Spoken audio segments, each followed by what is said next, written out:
What's one of the saddest moments you've had at work? So roughly 2 years ago, we got an offender who was a bad self-harmer. And I'm not talking like cutting his arms. I'm talking he took a staple. If he ever got his hands on one, he would take it and rip open his stomach and rip out the internal organs, play with them, and then shove them back in. And I don't know to this day how he didn't die. And all I can think about was that he had to have somebody watching over him because any one of us would have died what he did to himself. And it wasn't for his lack of trying, but he wound up having several emergency surgeries, and they wound up removing a lot of his internal organs, like his intestines, several feet of intestines, his spleen, things like that. And it got to the point where we would have to sit with him in 2 hour shifts, and just to keep an eye on him, just solely to keep an eye on him. And we did this for months, just watching him. And but finally he would get better. He'd come off of that intensive supervision, and then he would do it again.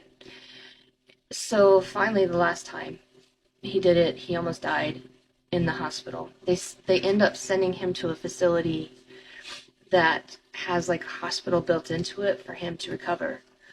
Um, and because it was COVID and we were short staffed, everybody was short staffed. That facility asked our facility to send an officer to sit with him. So one day I drew the short straw. It was like right after he got there. And so I went up there and I'm with him. As it happened, they wound up taking him to an appointment with the surgeon that day. And I tell you, I was in that room with him when the surgeon looked him dead in the eye and told him he had 6 months to live because his intestines couldn't absorb the nutrients anymore. And so he was going to starve to death. And there was nothing that they could do but keep him comfortable. And here I am in this huge moment in his life, which in my opinion was like ordinarily reserved for a family member. And I'm there getting this news, and I tell you, his face was so crushed because I think that he thought he had another life. Like he was a cat and he had another life to spare.